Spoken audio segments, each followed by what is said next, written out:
Hello everyone, എല്ലാവർക്കും Pathways അക്കാദമിയുടെ daily news അനാലിസിലേക്ക് സ്വാഗതം. ഇന്ന് നമ്മൾ ഡിസ്കസ് ചെയ്യുന്ന topics Callisto, article 293, reserve bank of India, Kodaikanal solar observatory, prevention of money laundering act, places in news ആയിട്ട് സൗത്ത് കൊറിയ. അപ്പോൾ അതിനകത്ത് ആദ്യം ഡിസ്കസ് ചെയ്യാൻ പോകുന്നത് കാലിസ്റ്റോയെ കുറിച്ചാണ്. കാലിസ്റ്റോ എന്ന് പറയുന്നത് ജൂപ്പിറ്ററിൻ്റെ സെക്കൻഡ് ലാർജസ്റ്റ് മൂണാണ്. അപ്പോൾ ഇതിനെക്കുറിച്ച് ഇന്നത്തെ ഹിന്ദുവിൻ്റെ സയൻസ് പേജിനകത്തൊരു ആർട്ടിക്കിൾ വന്നിട്ടുണ്ട്. ഈ PRL അഹമ്മദാബാദ് ലീഡ് ചെയ്തിരുന്ന ഒരു ടീം ജൂപ്പിറ്ററിൻ്റെ മൂണിനകത്ത് ഓസോൺ കണ്ടെത്തി, അല്ലെങ്കിൽ ഓസോണിൻ്റെ പ്രസൻസ് കണ്ടെത്തി എന്ന് പറഞ്ഞിട്ടുള്ളൊരു ആർട്ടിക്കിൾ വന്നിട്ടുണ്ട്. അപ്പോൾ ആ ഒരു കോണ്ടെക്സ്റ്റിലാണ് നമ്മൾ ഇതിനെക്കുറിച്ച് ഡിസ്കസ് ചെയ്യുന്നത്. ഞാൻ നേരത്തെ സൂചിപ്പിച്ചതുപോലെ തന്നെ നമ്മുടെ സോളാർ സിസ്റ്റത്തിനകത്തുള്ളൊരു ഗ്രഹമായിട്ടുള്ള ജൂപ്പിറ്ററിൻ്റെ സെക്കൻഡ് ലാർജസ്റ്റ് മൂണാണ് ഈ കാലിസ്റ്റോ എന്ന് പറയുന്നത്. അതുകൂടാതെ നമ്മുടെ എൻറ്റയർ സോളാർ സിസ്റ്റം എടുത്ത് നോക്കുകയാണെങ്കിൽ എൻറ്റയർ സോളാർ സിസ്റ്റത്തിനകത്തുള്ള തേർഡ് ലാർജസ്റ്റ് മൂൺ കൂടിയാണ് ഈ കാലിസ്റ്റോ എന്ന് പറയുന്നത്. ഏകദേശം മെർക്കുറിയുടെ ഏകദേശം സെയിം സൈസ് ഇതിനുണ്ടെന്നാണ് പറയപ്പെടുന്നത്. ഇത് 1990കളിൽ നാസയുടെ ഒരു ഗലീലിയോ സ്പേസ് ക്രാഫ്റ്റ് ഇതിനെക്കുറിച്ച് ചില കണ്ടെത്തലുകൾ നടത്തുന്നതിന് മുമ്പ് വരെ ആളുകൾ വിശ്വസിച്ചുകൊണ്ടിരുന്നത് ഈ കാലിസ്റ്റോ എന്ന് പറയുന്നത് ജസ്റ്റ് ഒരു റോക്കി ആയിട്ടുള്ള, നമ്മൾ ഒരു ഒരു മെറ്റിയോറിൻ്റെ ഒക്കെ കേസിൽ പറയുന്നത് പോലെ തന്നെയുള്ള ഒരു റോക്കി ഫോർമേഷൻ മാത്രമാണെന്നാണ് വിശ്വസിച്ചുകൊണ്ടിരുന്നത്. പക്ഷേ 1990s ഗലീലിയോ സ്പേസ് ക്രാഫ്റ്റ് ഈ കാലിസ്റ്റോയായിട്ട് ബന്ധപ്പെട്ട് വളരെ പ്രധാനപ്പെട്ട ഒരു കണ്ടെത്തൽ നടത്തുന്നുണ്ട്. ആ കണ്ടെത്തൽ എന്ന് പറയുന്നത് ഇതായിരുന്നു: ഇതിൻ്റെ അറ്റ്മോസ്ഫിയറിനകത്ത് മേ ബി ഒരു സോൾട്ടി ഓഷ്യൻ ഉണ്ടാവാനുള്ള സാധ്യത ഉണ്ട് എന്ന് പറഞ്ഞിട്ടുണ്ടായിരുന്നു. ഒരു സോൾട്ടി ഓഷ്യൻ്റെ പ്രസൻസ് ഉണ്ട് എന്ന് പറഞ്ഞു കഴിഞ്ഞാൽ അർത്ഥം ഇവിടെ ഏതെങ്കിലും തരത്തിലുള്ള ലിവിങ് ഓർഗാനിസം ഉണ്ടാവാനുള്ള ചാൻസ് ഉണ്ട്, അല്ലെങ്കിൽ ലൈഫിനെ സപ്പോർട്ട് ചെയ്യുന്ന ഒരു സിസ്റ്റം അവിടെ ഉണ്ടാവാനുള്ള ചാൻസ് ഉണ്ട്, അല്ലെങ്കിൽ അതിനുള്ള ചാൻസസ് കൂടുതലാണെന്നാണ്. ഇനി കാലിസ്റ്റോ എന്ന് പറയുന്ന ജൂപ്പിറ്ററിൻ്റെ മൂണിനെ കണ്ടെത്തുന്നത് 1610 ഇറ്റാലിയൻ സയൻറ്റിസ്റ്റ് ആയിട്ടുള്ള ഗലീലിയോ ഗലീലിയാണ്. അതിൻ്റെ കൂടെ, അതായത് ജൂപ്പിറ്ററിൻ്റെ മറ്റുള്ള മൂന്ന് ലാർജസ്റ്റ് മൂൺസ് ഉണ്ട്, ഒരു ഗാനിമിഡ്, അതുപോലെ തന്നെ യൂറോപ്പ ആൻഡ് ഇയോ എന്ന് പറയുന്ന ഈ മൂന്നെണ്ണത്തിൻ്റെ കൂടെ ആണ് ഇതിനെയും ഗലീലിയോ ഗലീലി ഡിസ്കവർ ചെയ്യുന്നത്. ഇനി നമുക്ക് അടുത്തതായിട്ട് ഡിസ്കസ് ചെയ്യാനുള്ള ടോപ്പിക് എന്ന് പറയുന്നത് ആർട്ടിക്കിൾ 293 ആണ്. അപ്പോൾ ആർട്ടിക്കിൾ 293 ആയിട്ട് ബന്ധപ്പെട്ട് ഇപ്പോൾ നമ്മൾ ഡിസ്കസ് ചെയ്യുന്നതിൻ്റെ ഒരു കോണ്ടെക്സ്റ്റ് എന്ന് പറയുന്നത് കേന്ദ്ര ഗവൺമെൻറ് കേരളത്തിൻ്റെ കടമെടുക്കൽ പരിധി വളരെയധികം വെട്ടിക്കുറക്കുന്നു, കേരളത്തിന് ഫിനാൻഷ്യലി ഡെലിബറേറ്റ് ആയിട്ട് കേരളത്തിനെതിരായിട്ട് ചില ഡിസിഷൻസ് എടുക്കുന്നു എന്നും പറഞ്ഞുകൊണ്ട് കേന്ദ്ര ഗവൺമെൻറ്റിനെതിരായിട്ട് കേരള ഗവൺമെൻറ് സുപ്രീം കോടതിയിൽ കുറേ സ്യൂട്ടുകൾ ഫയൽ ചെയ്തിട്ടുണ്ടായിരുന്നു. അപ്പോൾ അതിനകത്ത് ഒന്നായിരുന്നു ഇപ്പോൾ റീസെൻ്റ്ലി ഇന്നലെ സുപ്രീം കോടതി വാദം കേട്ടൊരു കേസായിരുന്നു. കേരളത്തിന് ആർട്ടിക്കിൾ 293 അനുസരിച്ചിട്ടുള്ള കടമെടുക്കാനുള്ള അധികാരത്തിനെ കേന്ദ്ര ഗവൺമെൻറ് വെട്ടിക്കുറക്കുകയാണ്. അപ്പോൾ ആ റെസ്ട്രിക്ഷൻ ഒഴിവാക്കി കിട്ടാനൊരു ഉത്തരവിറക്കണം എന്ന് പറഞ്ഞിട്ടുണ്ടായിരുന്നു. പക്ഷേ സുപ്രീം കോടതി ഈ ഒരു കേസ് ഇപ്പോൾ ഒരു ഭരണഘടനാ ബെഞ്ചിന് വിട്ടിരിക്കുകയാണ്. കാരണം ഈ ആർട്ടിക്കിൾ 293 ആയിട്ട് ബന്ധപ്പെട്ട് സുപ്രീം കോടതി കൃത്യമായിട്ടുള്ള ജഡ്ജ്മെൻറ്റുകളൊന്നും ഇതുവരെ പറഞ്ഞിട്ടില്ലാത്തതുകൊണ്ട് തന്നെ ഒരു കോൺസ്റ്റിറ്റ്യൂഷണൽ പ്രൊവിഷൻ്റെ ഇൻ്റർപ്രിട്ടേഷൻ ആയതുകൊണ്ട് തന്നെ ഇതൊരു കോൺസ്റ്റിറ്റ്യൂഷണൽ ബെഞ്ചിന് വിട്ടിരിക്കുകയാണ്. അപ്പോൾ ഇതുമായിട്ട് ബന്ധപ്പെട്ട് ഇന്നത്തെ ഇന്ത്യൻ എക്സ്പ്രസിൻ്റെ പേജ് 7 ഒരു ന്യൂസ് പബ്ലിഷ് ചെയ്തിട്ടുണ്ട്. അപ്പോൾ ആ ഒരു കോണ്ടെക്സ്റ്റിലാണ് ഇതിനെക്കുറിച്ച് ഡിസ്കസ് ചെയ്യുന്നത്. ഞാൻ നേരത്തെ സൂചിപ്പിച്ചതുപോലെ ആർട്ടിക്കിൾ 293 എന്ന് പറയുന്നത് സംസ്ഥാന ഗവൺമെൻറ്റുകളുടെ കടമെടുക്കാനുള്ള അധികാരത്തെക്കുറിച്ചാണ് പറയുന്നത്. ഈ ആർട്ടിക്കിൾ 293 അനുസരിച്ച് ഇന്ത്യയിലെ ടെറിട്ടറിക്കകത്ത് സംസ്ഥാന ഗവൺമെൻറ്റുകൾക്ക് കടമെടുക്കാനുള്ള എക്സിക്യൂട്ടീവ് പവർ ഉണ്ടെന്നാണ് പറയുന്നത്. അപ്പോൾ അത്തരത്തിൽ കടമെടുക്കുന്ന സമയത്ത് കൺസോളിഡേറ്റഡ് ഫണ്ട് ഓഫ് ദി സ്റ്റേറ്റിനെ ഒരു ഗ്യാരണ്ടി ആയിട്ട് അല്ലെങ്കിൽ ഷുവർട്ടി ആയിട്ട് വെച്ചുകൊണ്ട് ഇവർക്ക് കടമെടുക്കാം എന്നാണ് പറയുന്നത്. ആ കടമെടുക്കൽ പരിധി എത്രയാണെന്ന് തീരുമാനിക്കാനുള്ള അധികാരം ആ സംസ്ഥാനത്തിൻ്റെ നിയമസഭക്കാണ്. പക്ഷേ ഇതേ സമയം ആർട്ടിക്കിൾ 293 ക്ലോസ് 3 മുകളിൽ ഒരു റെസ്ട്രിക്ഷൻ പറയുന്നുണ്ട്. അതായത് ഇപ്പോൾ ഒരു സംസ്ഥാന ഗവൺമെൻറ് ഓൾറെഡി കേന്ദ്ര ഗവൺമെൻറ്റിൻ്റെ അടുത്തുനിന്ന് കടം വാങ്ങിച്ചിട്ടുണ്ടെങ്കിൽ, അല്ലെങ്കിൽ കേന്ദ്ര ഗവൺമെൻറ്റിൻ്റെ അടുത്തുനിന്ന് വലിയ രീതിയിലുള്ള ഒരു ലോൺ എടുത്തിട്ടുണ്ടെങ്കിൽ, അങ്ങനെയുള്ള സാഹചര്യത്തിൽ ഏതെങ്കിലും തരത്തിലുള്ള ഫേർദർ ലോണുകൾ ഇത്തരത്തിൽ, അല്ലെങ്കിൽ ഏതെങ്കിലും തരത്തിൽ അഡീഷണൽ ആയിട്ട് കടം വാങ്ങിക്കണമെങ്കിൽ കേന്ദ്ര ഗവൺമെൻറ്റിൻ്റെ കൺസെൻറ്റ് ആവശ്യമാണെന്ന് പറയുന്നുണ്ട്. ആ കൺസെൻറ്റ് കൊടുക്കുക എന്നുള്ളത് കേന്ദ്ര ഗവൺമെൻറ്റിൻ്റെ ഒരു ഡിസ്ക്രിപ്ഷനാണെന്നും ആർട്ടിക്കിൾ 293 ക്ലോസ് 3 പറയുന്നുണ്ട്. അതാണ് ആർട്ടിക്കിൾ 293 ആയിട്ട് ബന്ധപ്പെട്ട് പറയാനുള്ളത്. ഇനി അടുത്തതായിട്ട് ഡിസ്കസ് ചെയ്യാനുള്ള ടോപ്പിക്ക് RBI ആണ്, അല്ലെങ്കിൽ റിസർവ് ബാങ്ക് ഓഫ് ഇന്ത്യ ആണ്. Reserve bank of India establish ചെയ്യപ്പെട്ടതിൻ്റെ 90ാം വാർഷികമാണ് ഈ വർഷം. അപ്പോൾ ഇതുമായിട്ട് ബന്ധപ്പെട്ട് അതിനെക്കുറിച്ച് ഈ റിസർവ് ബാങ്ക് ഓഫ് ഇന്ത്യയുടെ ഈ ഒരു 90 വർഷത്തിലുള്ള പ്രധാനപ്പെട്ട ഇവൻറ്റ്സ് വെച്ചുകൊണ്ട് ഇന്നത്തെ ഇന്ത്യൻ എക്സ്പ്രസിൻ്റെ പേജ് 9 അവരൊരു ആർട്ടിക്കിൾ പബ്ലിഷ് ചെയ്തിട്ടുണ്ട്, RBI at 90 snapshot from history എന്ന് പറഞ്ഞിട്ട്. അപ്പോൾ ആ ഒരു കോണ്ടെക്സ്റ്റിലാണ് നമ്മൾ RBIയെ കുറിച്ച് ഡിസ്കസ് ചെയ്യുന്നത്. സോ RBI ഇന്ത്യയിൽ എസ്റ്റാബ്ലിഷ് ചെയ്യപ്പെടുന്നത് ബ്രിട്ടീഷുകാരുടെ സമയത്താണ്. 1935 ഏപ്രിൽ 1 RBI എസ്റ്റാബ്ലിഷ് ചെയ്യുന്നത്. 1934 വന്നിട്ടുണ്ടായിരുന്ന reserve bank of India act അനുസരിച്ചാണ് RBI എസ്റ്റാബ്ലിഷ് ചെയ്യപ്പെടുന്നത്. അപ്പോൾ RBI എസ്റ്റാബ്ലിഷ് ചെയ്യപ്പെടുന്ന സമയത്ത് അവരുടെ ഒബ്ജക്റ്റീവ്സ് എന്ന് പറയുന്നത് നമ്മുടെ ഇന്ത്യയിലെ മോണിറ്ററി സ്റ്റെബിലിറ്റി, കറൻസി മാനേജ്മെൻറ്റ്, അതുപോലെ ഇൻഫ്ലേഷൻ ടാർഗറ്റിങ്, ബാങ്കിങ് സിസ്റ്റത്തിനെ റെഗുലേറ്റ് ചെയ്യുക, അതുപോലെ തന്നെ ഇൻട്രസ്റ്റ് റേറ്റുകൾ സെറ്റ് ചെയ്യുക എന്നീ കാര്യങ്ങൾക്ക് വേണ്ടിയിട്ടാണ്, അല്ലെങ്കിൽ എന്നീ ഉത്തരവാദിത്തങ്ങൾ ഏൽപ്പിച്ചുകൊണ്ടാണ് RBI ഫോം ചെയ്യുന്നത്.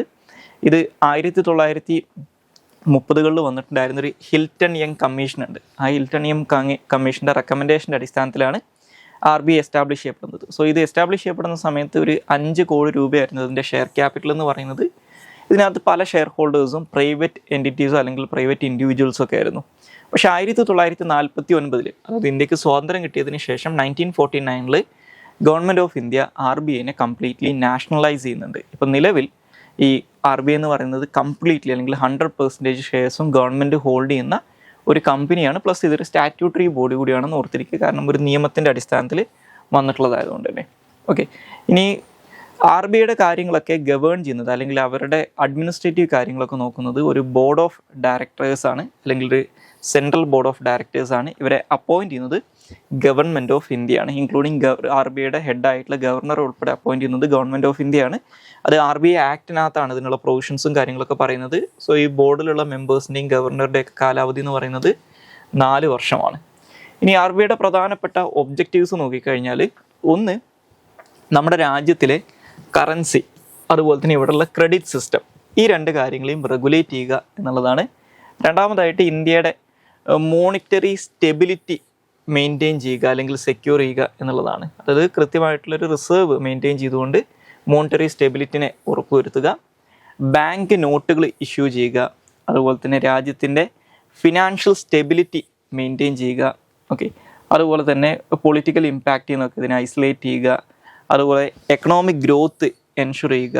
ഓക്കെ, അതുകൂടാതെ ഒരു ബാങ്കായിട്ട് പ്രവർത്തിക്കുക, അതുപോലെ തന്നെ ഗവൺമെൻറ്റിൻ്റെ ഒരു ബാങ്കർ ടു ദി ഗവൺമെൻറ് ആയിട്ടും ഒരു നോട്ട് ഇഷ്യൂയിങ് അതോറിറ്റി ആയിട്ടൊക്കെ പെർഫോം ചെയ്യുക എന്നുള്ളതാണ് RBIയുടെ ഒബ്ജക്റ്റീവ്സ് ആയിട്ട് പറയുന്നത്. ഇനി അടുത്തതായിട്ട് ഡിസ്കസ് ചെയ്യാനുള്ള ടോപ്പിക്ക് കൊടൈക്കനാൽ സോളാർ ഒബ്സർവേറ്ററിയാണ്. സോ നമ്മുടെ ഇന്ത്യയിലെ ഏറ്റവും പഴക്കം ചെന്ന സോളാർ ഒബ്സർവേറ്ററികളിലൊന്നാണ് ഈ കൊടൈക്കനാൽ സോളാർ ഒബ്സർവേറ്ററി. സോ ഈ വർഷം അതിൻ്റെ 125ാം വാർഷികമാണ്. അതായത് 1899 ഈ കൊടൈക്കനാൽ സോളാർ ഒബ്സർവേറ്ററി നിലവിൽ വരുന്നത്. അപ്പോൾ ഇതിനെക്കുറിച്ച് ഇന്നത്തെ ഇന്ത്യൻ എക്സ്പ്രസിൻ്റെ പേജ് 9 ഒരു ആർട്ടിക്കിൾ ഉണ്ട്, how India's first solar observatory was set up in Kodaikanal 125 years ago എന്ന് പറഞ്ഞിട്ട്. സോ ഈ കൊടൈക്കനാൽ സോളാർ ഒബ്സർവേറ്ററി എന്ന് പറയുന്നത് നിലവിൽ നമ്മുടെ Indian institute of astrophysics on ചെയ്യുന്ന അല്ലെങ്കിൽ അവർ ഓപ്പറേറ്റ് ചെയ്യുന്ന ഒരു സോളാർ ഒബ്സർവേറ്ററിയാണ്. കൊടൈക്കനാലൊക്കെ ഭാഗമായിട്ടുള്ള പളനി ഹിൽസിൻ്റെ സദേൺ ടിപ്പിലായിട്ടാണ് ഈ പറയുന്ന സോളാർ ഒബ്സർവേറ്ററി ലൊക്കേറ്റ് ചെയ്തിട്ടുള്ളത്. 1899 ഞാൻ നേരത്തെ സൂചിപ്പിച്ചതുപോലെ ഇത് എസ്റ്റാബ്ലിഷ് ചെയ്യപ്പെടുന്നത്. ഇത് എസ്റ്റാബ്ലിഷ് ചെയ്യപ്പെടാനുള്ളൊരു കാരണം എന്ന് പറയുന്നത്, പണ്ട് ഈ 1800കളുടെ അവസാനത്തിൽ ഇന്ത്യ, ഈജിപ്ത് പോലുള്ള രാജ്യങ്ങളിൽ വലിയ രീതിയിലൊരു ഫെമിൻ വന്നിട്ടുണ്ടായിരുന്നു. ഒരു ഡ്രോട്ടും അതിൻ്റെ തൊട്ടു പിന്നാലെ ഏകദേശം 50 ലക്ഷത്തോളം ആളുകൾ മരണപ്പെട്ടിട്ടുള്ളൊരു ഫെമിനും വന്നിട്ടുണ്ടായിരുന്നു, അല്ലെങ്കിൽ ഒരു ക്ഷാമം വന്നിട്ടുണ്ടായിരുന്നു. അപ്പോൾ അതിനെക്കുറിച്ച് പഠിക്കാൻ വേണ്ടി വന്നിട്ടുണ്ടായിരുന്ന കമ്മീഷൻ്റെ റെക്കമെൻഡേഷൻസിലൊന്നായിരുന്നു ഈ ഡ്രോട്ടിൻ്റെ ഒക്കെ ഒരു കാരണം ഈ സണ്ണുമായിട്ട് ബന്ധപ്പെട്ടിട്ടുള്ള ചില ഫിനോമിനാസ് ആണെന്നും, അപ്പോൾ അതിനെക്കുറിച്ച് കൂടുതലായിട്ട് പഠിക്കണം എന്നും. അപ്പോൾ ആ റെക്കമെൻഡേഷൻ്റെ അടിസ്ഥാനത്തിൽ ഇന്ത്യയിലൊരു സോളാർ ഒബ്സർവേറ്ററി എസ്റ്റാബ്ലിഷ് ചെയ്യുന്നതിന് വേണ്ടിയിട്ടുള്ള സ്റ്റഡീസ് അന്ന് ഈ ബ്രിട്ടീഷ് ഗവൺമെൻറ് ഇന്ത്യയിൽ നടത്തുന്നുണ്ട്. അപ്പോൾ അതിൻ്റെ ഭാഗമായിട്ട് ഒരു ക്ലിയർ സ്കൈയും ആവശ്യത്തിനുള്ള എലവേഷനും അതുപോലെ തന്നെ ഈ ക്ലൗഡിനെസ്സും പൊല്യൂഷനൊക്കെ കുറവുള്ള ഒരു സ്ഥലമായിട്ടൊരു സോളാർ ഒബ്സർവേറ്ററി എസ്റ്റാബ്ലിഷ് ചെയ്യാൻ പറ്റുന്ന അത്തരത്തിലുള്ളൊരു സ്ഥലം അന്വേഷിക്കുന്ന സമയത്ത് ഇപ്പോൾ ഈ ഷിംല പോലുള്ള ഹിൽ സ്റ്റേഷൻസൊക്കെ, ഷിംലയും ലഡാക്കൊക്കെ ഇവർ പരിശോധിച്ചിരുന്നെങ്കിലും അവിടത്തേക്കാട്ടിലൊക്കെ ബെറ്റർ വിസിബിലിറ്റി ഉള്ളതുകൊണ്ട് കൊടൈക്കനാൽ ആയതുകൊണ്ടാണ് ഈ കൊടൈക്കനാൽ ഈ സോളാർ ഒബ്സർവേറ്ററി എസ്റ്റാബ്ലിഷ് ചെയ്യപ്പെടുന്നത്.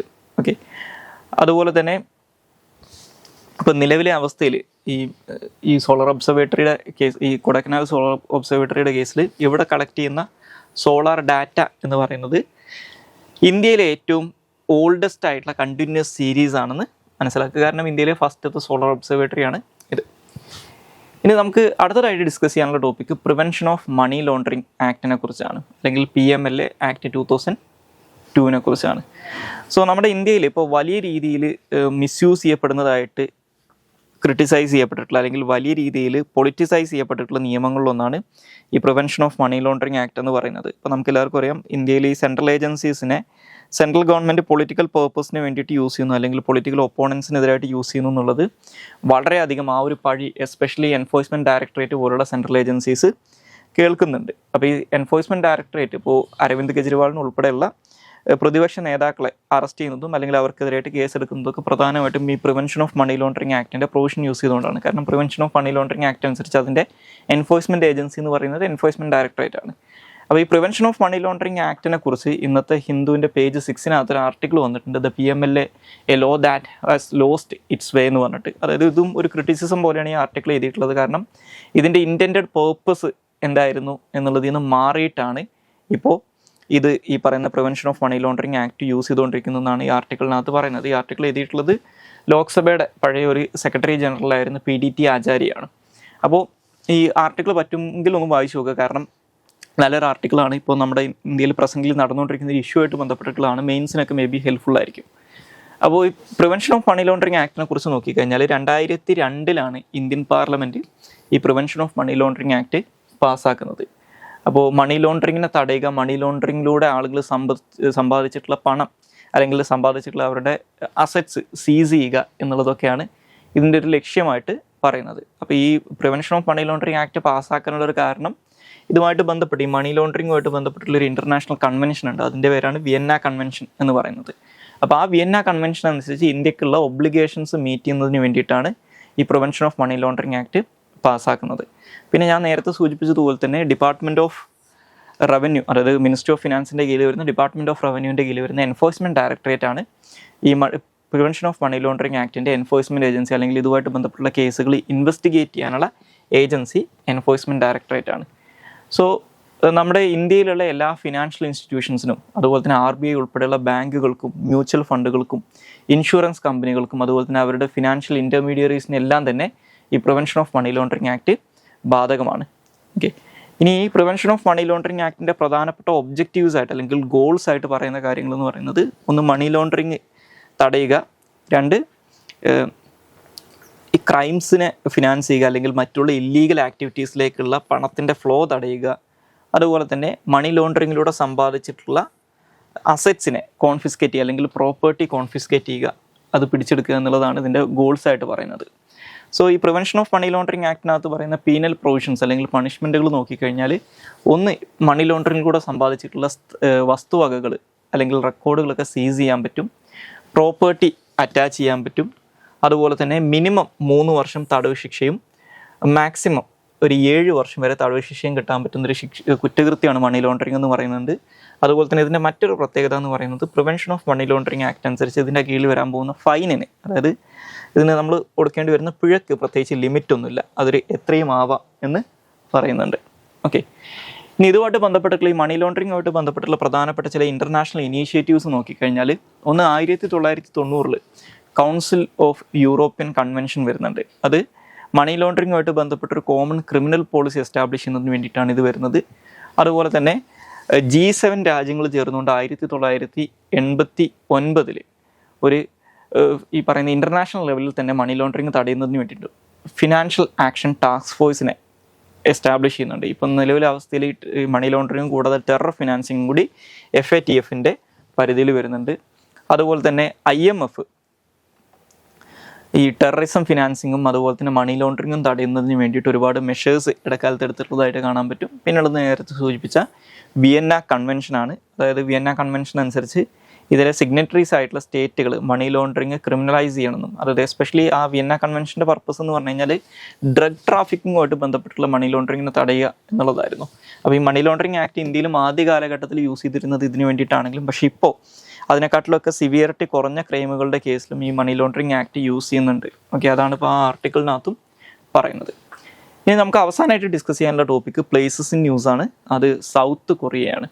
സോ സൗത്ത് കൊറിയ എന്ന് പറയുന്നത് കൊറിയൻ പെനിൻസുലയുടെ സദേൺ പാർട്ടിലായിട്ട് ലൊക്കേറ്റ് ചെയ്തിട്ടുള്ള ഒരു രാജ്യമാണ് സൗത്ത് കൊറിയ. സോ സൗത്ത് കൊറിയയുടെ ഒഫീഷ്യൽ നെയിം എന്ന് പറയുന്നത് റിപ്പബ്ലിക് ഓഫ് കൊറിയ എന്നാണ്, അല്ലെങ്കിൽ ROK എന്നാണ്. സോ ഈ സൗത്ത് കൊറിയയും നോർത്ത് കൊറിയയൊക്കെ ഫോം ചെയ്യുന്നത് പണ്ട് കൊറിയൻ പെനിൻസുല ഒരൊറ്റ രാജ്യമായിരുന്നു. പക്ഷേ രണ്ടാം ലോക മഹായുദ്ധത്തിന് മുമ്പ് അല്ലെങ്കിൽ 1900 ഒരു തുടക്കത്തിൽ ജപ്പാൻ മഞ്ചൂറിയനെ അല്ലെങ്കിൽ ചൈനയുടെ ഭാഗമായിട്ടുള്ള മഞ്ചൂറിയനൊക്കെ ഇൻവേഡ് ചെയ്യുന്നതിന് മുമ്പായിട്ട് ആദ്യം കൊറിയൻ പെനിൻസുലിനെ ഇൻവേഡ് ചെയ്യുന്നുണ്ട്. പിന്നീട് സെക്കൻഡ് വേൾഡ് വാർ കഴിയുന്ന സമയത്ത് ഈ കൊറിയൻ പെനിൻസുലയുടെ നോർത്തേൺ പാർട്ട് USSRന്റെ കൺട്രോളിലും അല്ലെങ്കിൽ സോവിയറ്റ് യൂണിയൻ്റെ കൺട്രോളിലും സദേൺ പാർട്ട് അമേരിക്കയുടെ കൺട്രോളിലുമായിട്ട് മാറുന്നുണ്ട്. അങ്ങനെ USSRന്റെ കൺട്രോളിലുണ്ടായിരുന്ന കൊറിയയാണ് നോർത്ത് കൊറിയ അല്ലെങ്കിൽ ഈ പറയുന്ന കമ്മ്യൂണിസ്റ്റ് കൊറിയയായിട്ട് DPRK ആയിട്ട് democratic people's republic of Korea ആയിട്ട് മാറുന്നത്. അമേരിക്കയുടെ കൺട്രോളിലുണ്ടായിരുന്ന കൊറിയയാണ് റിപ്പബ്ലിക് ഓഫ് കൊറിയ അല്ലെങ്കിൽ സൗത്ത് കൊറിയ ആയിട്ട് മാറുന്നത്. പിന്നീട് 1950-53 കാലഘട്ടത്തിൽ ഇവർക്കിടയിൽ ഒരു യുദ്ധം നടക്കുന്നുണ്ട്. അതാണ് കൊറിയൻ വാർ എന്ന് അറിയപ്പെടുന്നത്.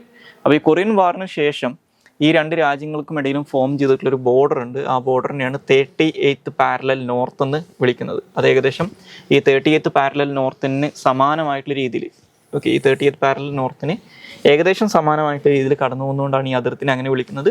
അതുകൂടാതെ ഇവിടെ ഒരു ഡീമിലിറ്ററൈസ്ഡ് സോൺ ഉണ്ട്. അതിനെയാണ് കൊറിയൻ DMZ അല്ലെങ്കിൽ കൊറിയൻ ഡീമിലിറ്ററൈസ്ഡ് സോൺ എന്ന് വിളിക്കാറുള്ളത്. അപ്പോൾ ഈ അതിർത്തി ഒന്ന് ഓർത്തിരിക്കുക.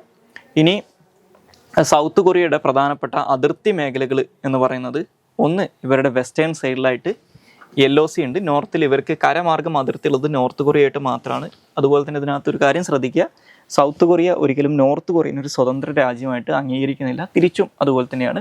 ഇനി ഇവരുടെ അതിർത്തികൾ നോക്കിക്കഴിഞ്ഞാൽ നോർത്തേൺ സൈഡിൽ ഇവർക്ക് ഒരേ ഒരു ലാൻഡ് ബൗണ്ടറി ഉള്ളത് നോർത്ത് കൊറിയയുമായിട്ടാണ്. പിന്നെ ഇവരുടെ വെസ്റ്റേൺ സൈഡിലായിട്ട് LOC ഉണ്ട്. ഈസ്റ്റേൺ സൈഡിലായിട്ട് സീ ഓഫ് ജപ്പാൻ ഉണ്ട്. അതുപോലെ തന്നെ സദേൺ സൈഡിലായിട്ട് കൊറിയൻ സ്ട്രൈറ്റ് ഉണ്ട്. ഈ കൊറിയൻ സ്ട്രൈറ്റ് ആണ് ജപ്പാനെയും കൊറിയൻ പെനിൻസുലിനെയും സെപ്പറേറ്റ് ചെയ്യുന്നത്. പിന്നെ കുറച്ചും കൂടി താഴത്തേക്ക് നോക്കിക്കഴിഞ്ഞാൽ വേണമെങ്കിൽ ഈ ഒരു ഏരിയനെ നമുക്ക് ഈസ്റ്റ് ചൈന സീ ആണ്. ഈസ്റ്റ് ചൈന സീയുമായിട്ടും അവർക്ക് അതിർത്തി ഉണ്ടെന്ന് വേണമെങ്കിൽ പറയാം. സോ ഇത്രയും കാര്യങ്ങളാണ് ഇന്നത്തെ ഡെയിലി ന്യൂസ് അനാലിസിനകത്ത് ഡിസ്കസ് ചെയ്യാനുള്ളത്. Thank you all.